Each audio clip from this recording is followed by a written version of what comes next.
बच्चों, अभी हम बात करेंगे कुंवर नारायण के व्यक्तित्व के बारे में, उनकी कविता के बारे में। उनकी एक कविता का पाठ वाचन कविता के बहाने हमने किया। कुंवर नारायण समकालीन कविता के कवि माने जाते हैं। वो साहित्य को जीवन से जोड़कर देखते थे।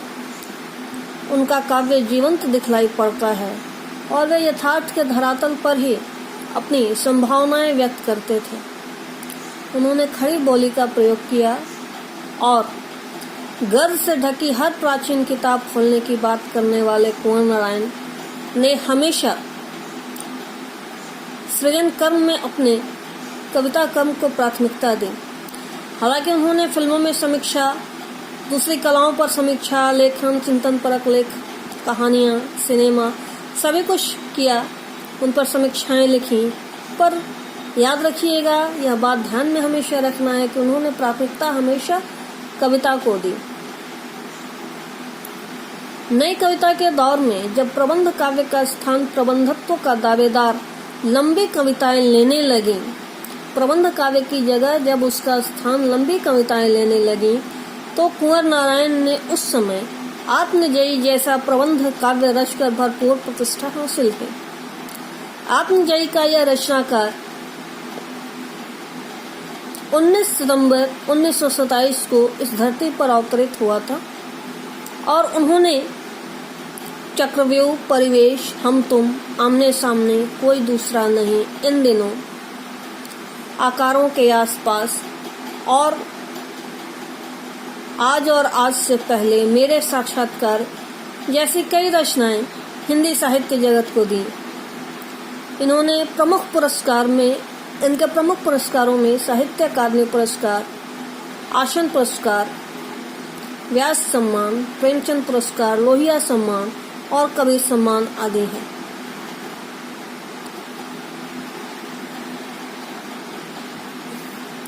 इनके कविताओं में व्यर्थ का उलझाव नहीं है, अखबारी सतहीपन नहीं है और वैचारिक धुंध की अपेक्षा संयम, परिष्कार और साफ सुथरापन है। भाषा और विषय की विविधता इनकी कविताओं के खास गुण जाने जाते हैं और इनमें यथार्थ का खुरदरापन भी है, सहज सौंदर्य भी है और इन शॉर्ट हम समझें तो कुंवर नारायण की कविता में नागर संवेदना है। नागर संवेदना मतलब कह लें बच्चों, इनमें ग्रामीण भाव नहीं। अब इनकी कविता जो कविता के बहाने हमने पढ़ी, कविता वाचन किया, इसके भावार्थ को समझने का प्रयास करेंगे।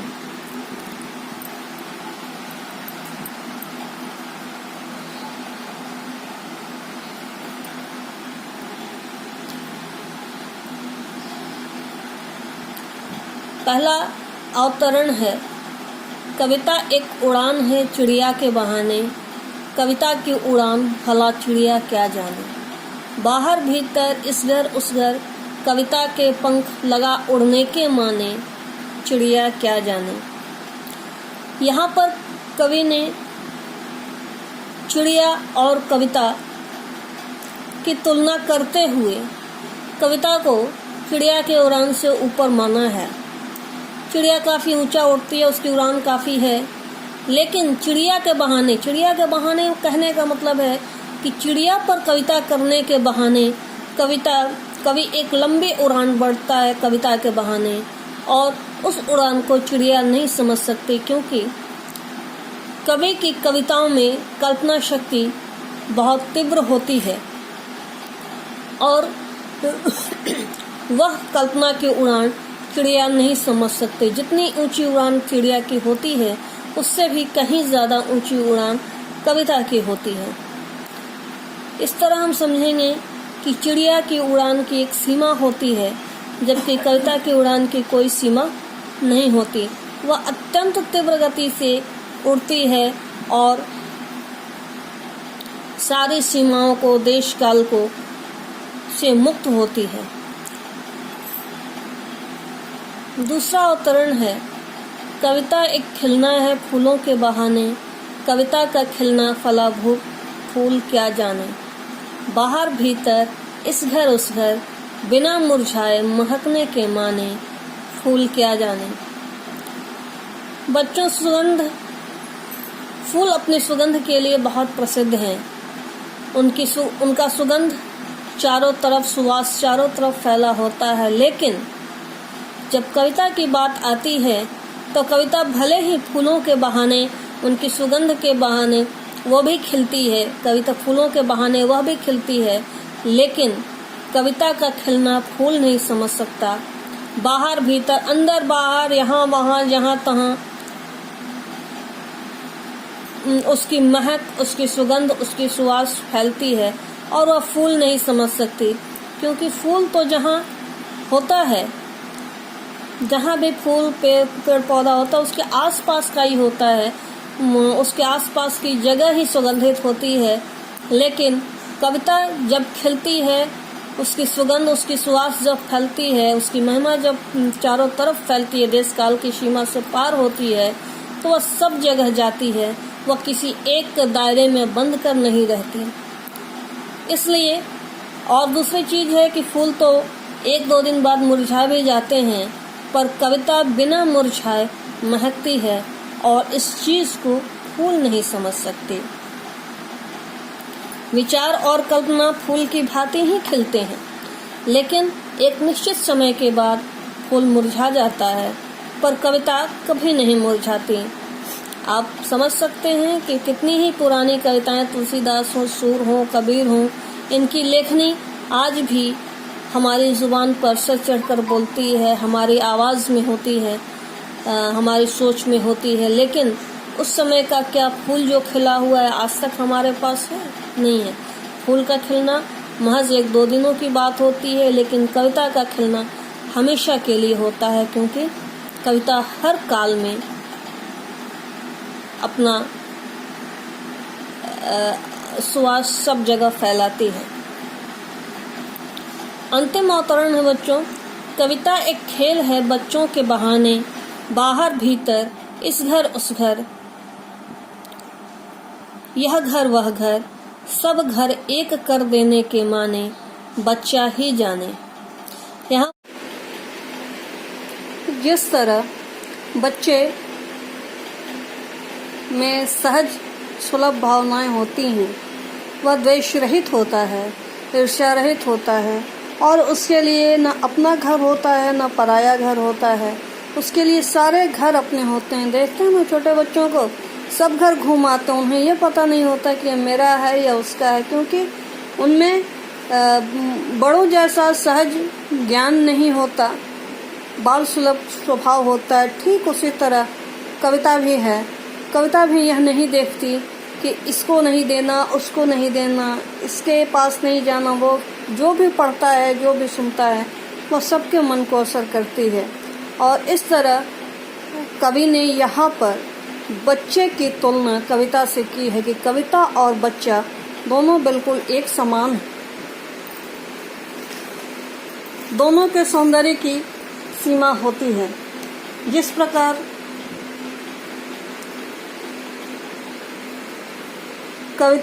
प्रकार बच्चा अपने घर और पराये के घर में, पड़ोसी के घर में भेद नहीं करता, ठीक वैसे ही कविता भी सारे बंधनों को छिन्न भिन्न करके विश्व को एक करने में समर्थ होती है। यह था कविता के बहाने पाठ का भावार्थ। अब हम लोग इसकी प्रश्नोत्तरी को देखेंगे और समझेंगे। प्रश्नोत्तरी में कविता के साथ में देखें।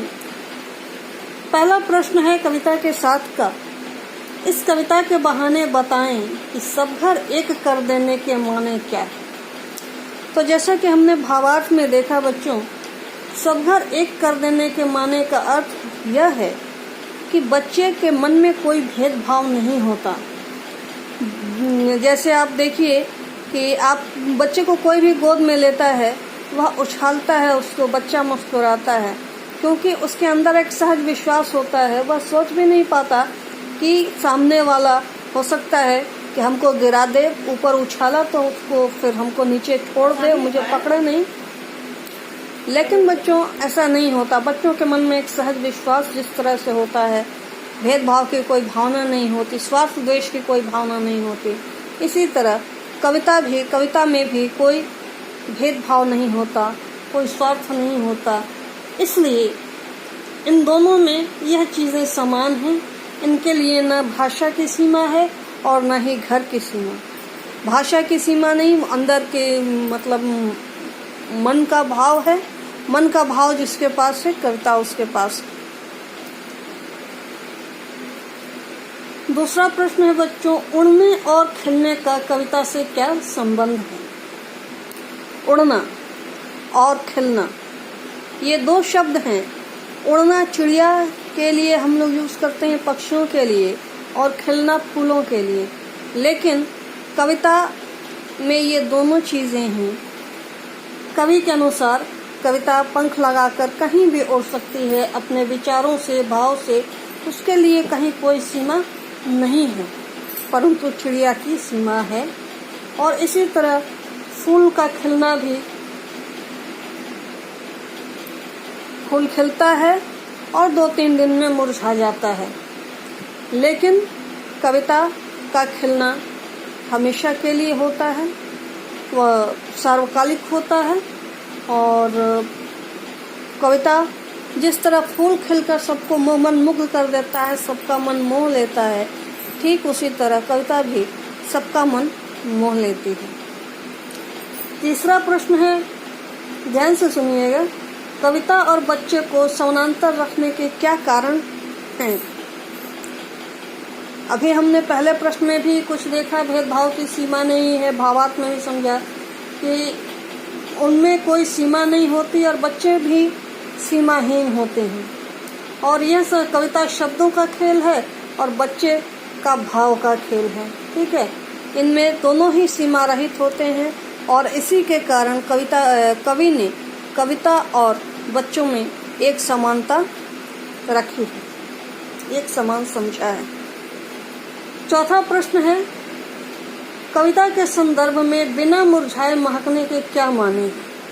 तो बच्चों, जैसा कि हमने भावार्थ में देखा कि फूल तो मुरझा जाते हैं लेकिन कविता कभी मुरझाती नहीं है, वह हमेशा